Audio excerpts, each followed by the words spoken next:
सप्ताहेन श्रुतं चैतत सर्वधा मुक्तिदायकं सनकाद्यै पुरां वोक्तं नारदाय दया परै। इस कथा को सनकादिक ऋषि लोग जो थे वो नारद जी को सुनाया था।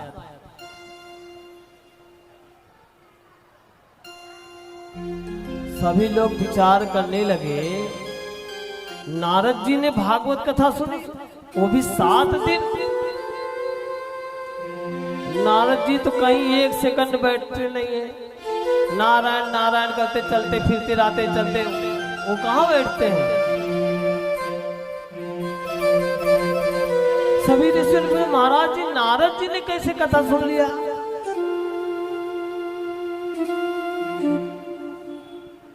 वो तो एक क्षण कहीं रुकते नहीं है।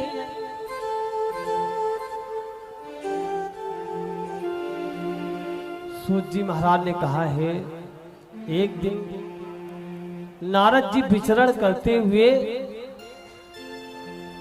धरा धाम पर यानी मृत्यु लोक में आए।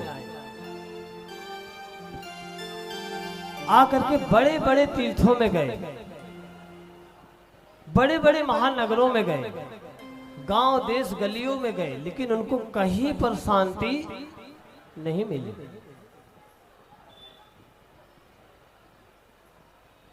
चारों तरफ नारद जी ने देखा क्या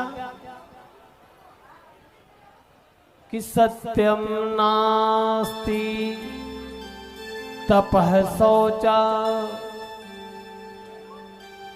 दयादानं न विद्यते उदरं भरिलो जीवा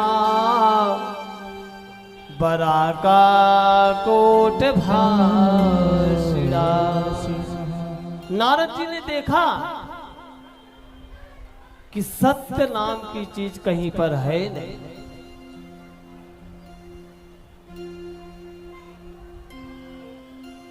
न किसी प्रकार का तप रह गया है इस संसार में, न कोई सोच है, न किसी प्रकार का दान है, न किसी के प्रति दया है, न कोई प्रेम भाव है तो क्या सिर्फ अपना पेट भरने के लिए।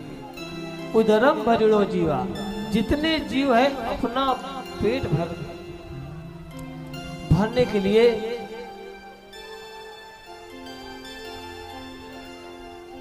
इधर उधर घूम रहे हैं। सभी असत्यभाषी हो गए हैं, आलसी हो गए हैं और मंद बुद्धि के हो गए हैं।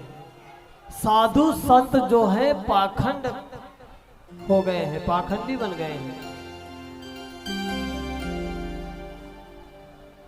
तरुणी प्रभुता गे है श्याल को बुद्धिदायका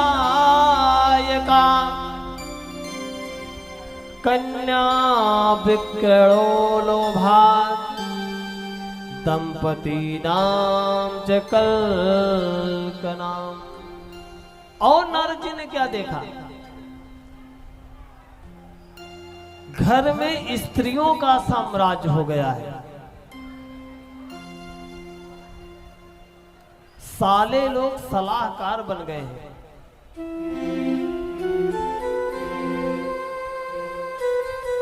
विचार करो, घर में दादाजी हैं, पिताजी हैं, भाई बंधु हैं, कोई यज्ञ करना है, कोई अनुष्ठान करना है, शादी विवाह करना है, तो सबसे पहले राय मशवरा हमको किससे लेना चाहिए? अपने परिवार वालों से लेना चाहिए ना। लेकिन आज उल्टा हो रहा है, स्त्रियां अपने मन से काम करती हैं, अपने मन का चलाती हैं, और कोई यज्ञ अनुष्ठान, कोई यज्ञ करना है, कोई कार्य करना है तो हम सालों से सलाहकार लेते हैं स्त्री के भाई से। अपने दादा परदादा से हम बात नहीं करते हैं। नारद जी ने इस प्रकार से देखा और लोभ के कारण चारों तरफ कलह मचा हुआ है।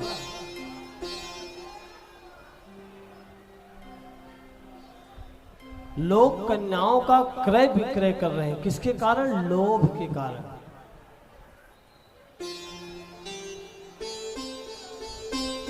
तुलसीदास जी ने भी कहा स्त्रियों का साम्राज्य कैसे हो गया है कि नारी विभय से नर सकले गोसाई, नारी विभय से नर सकले गोसाई, नारी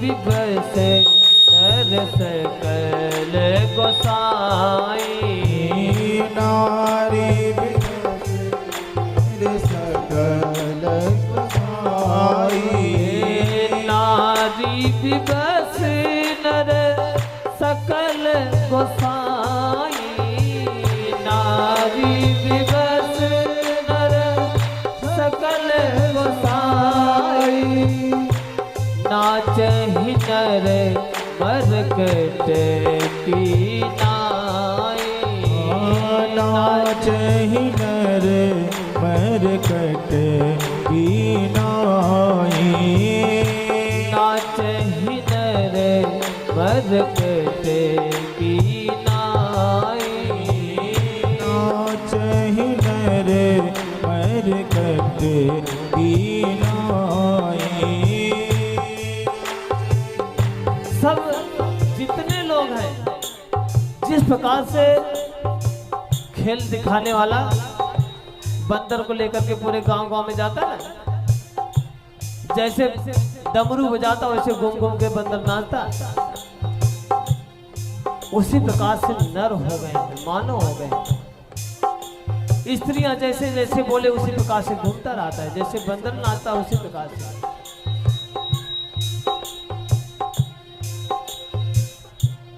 नारद जी इस प्रकार की दशा देखे यहाँ पर, अपनी कन्याओं को लोभ के कारण जो है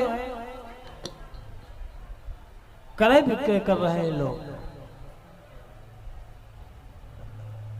लोभ किसको बोलते हैं मालूम है? लोभ किसे कहा जाता है? भगवान ने सब कुछ संपदा दिया है, घर में किसी चीज का कोई कमी नहीं है, फिर भी मन में हाय हाय बना रहे। कोई किसी प्रकार का कुछ बोले अरे कुछ तो है ही नहीं मेरे पास, और ऐसे मन में रहे क्या पाऊं क्या ले लूं।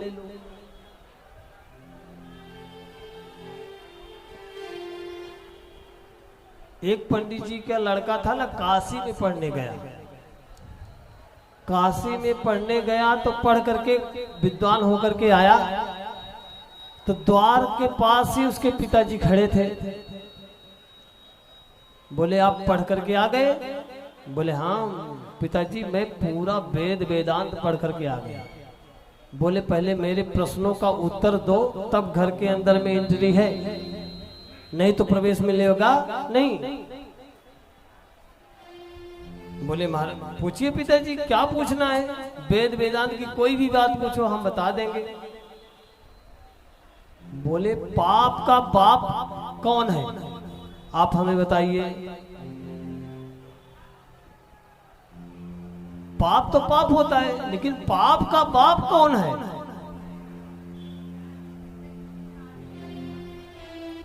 बोले पाप का बाप भी होता है? बोले हाँ। आपको नहीं पता? बोले मैं पूरा वेद वेदांत पढ़ाया लेकिन हमको कहीं पर मिला नहीं पाप का बाप। बोले तब नहीं पढ़े तो जाओ फिर से पढ़ करके आओ, घर में आपको एंट्री नहीं है। अगर आपको ये भी नहीं पता है कि पाप का बाप कौन है तो क्या पढ़ाई किए, जाओ दोबारा पढ़ करके आओ। और ज्येष्ठ मास की कड़क धूप गर्मी, फिर से ब्राह्मण का लड़का लौट करके काशी जाने लगा और धूप एकदम कड़क थी, गर्मी से बेहाल। रास्ते में एक कुटिया दिखाई पड़ी। विचार किया कि चलो थोड़ा सा जल ग्रहण कर ले, क्योंकि गर्मी बहुत है, प्यास बहुत लगी है और रास्ते में कुछ दिख नहीं रहा है, एक कुटिया सी है। बोले जरूर वहां पर कोई न कोई रहता होगा तो हमें पानी मिल सकता है। जब नजदीक में गया तो एक सुंदर युवती घर के अंदर में थी। तो ब्राह्मण बालक ने कहा कि हमको जल मिलेगा क्या? बोले क्यों नहीं जल मिलेगा। वह युवती जो है जल ला करके ब्राह्मण बालक को पिलाया। जब ब्राह्मण बालक ने जल पिया तब पूछा कि देवी आप हो कौन, आप कौन हो? तब वो युवती ने कहा मैं तो वैश्या हूँ। बोले राम राम राम, मेरा तो पूरा धर्म नष्ट हो गया, इतना पढ़ाई करके वेद वेदांत का आया, वैश्या के हाथ का पानी पी लिया, पहले क्यों नहीं बताई? वैश्या ने कहा महाराज आपने तो पूछा ही नहीं तो मैं बताऊं क्या? पहले आपने हमसे कहा कि आप पानी पिला दो, मैंने पानी पिला दिया। आप पूछे हो तो मैं बताई होती ना।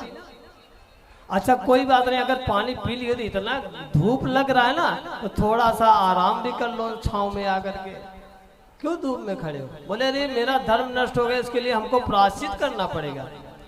बोले कोई बात नहीं, थोड़ा सा प्रायश्चित और कर लेना। भाई इतना कड़क धूप है तो थोड़ा सा आराम कर लो। पंडित जी ने विचार किया चलो तो जो होना था हो ही गया, थोड़ा सा छांव में बैठ जाते हैं। जब उनके घर के अंदर में बैठा ली अपने घर में, तो वैश्या ने सोचा कि ब्राह्मण को कुछ खिला पिला दूं, क्योंकि दूर से आए हैं, भूख भी लगी होगी, प्यास लगी थी। तो वैश्या बड़ी होशियार थी। बोले ब्राह्मण तो ऐसे खाने वाले हैं नहीं, इनको हमें कुछ अपनी युक्ति लगानी पड़ेगी। तो एक लड्डू ली और एक सोने का मुहर अब ब्राह्मण के पास लेके गए। बोले महाराज जी इस लड्डू खाइए और ये मुहर आपका। बोले नहीं नहीं नहीं माँ, मैं अपना धर्म तो पहले ही नष्ट कर लिया हूँ, अब आपका लड्डू खा करके और धर्म नष्ट नहीं करना चाहता हूँ। बोले नहीं नहीं महाराज, अगर आप खाते हैं तो आपको एक मुहर मिलेगा, वो भी सोने का। पंडित जी ने विचार किया कि भाई रास्ते का खर्चा तो निकल आएगा, चलो खा ही लेते हैं, आखिर प्रायश्चित तो करना ही है ना। तो लड्डू खा लेते हैं। एक लड्डू खाई, एक मुहर मिला। तो दूसरा लड्डू लाई, 2 मुहर लेके आई। बोले अब एक लड्डू और खाओगे तो आपको 2 मुहर मिलेगा। पंडित जी मना करते गए, खाते गए। फिर तीसरी लाई, 4 मुहर लेकर के आई। इस प्रकार से जो है मुहर उनको मिलता गया। लड्डू खाते खाते एकदम फूल पेट हो गया। डकार पंडित जी लेने लगे।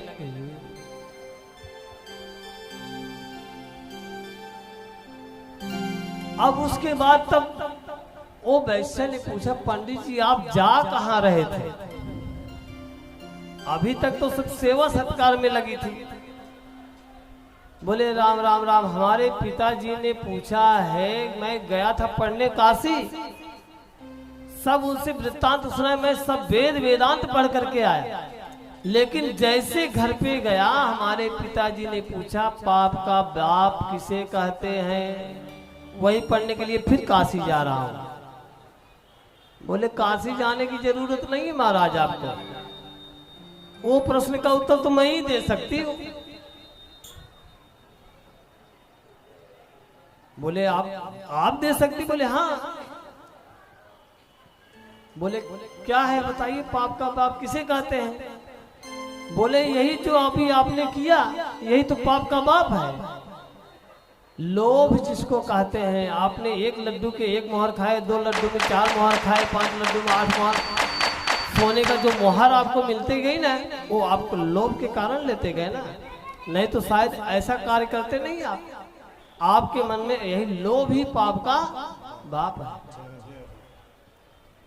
इस प्रकार से जो है कन्या विक्रयो लोभा दंपति नाम कलकलम। कलयुग में ऐसे लोग हो चुके हैं, लोभ के कारण कुछ भी कर सकते हैं, अपनी कन्याओं को भी बेच दे रहे हैं, क्रय विक्रय उसका कर रहे हैं।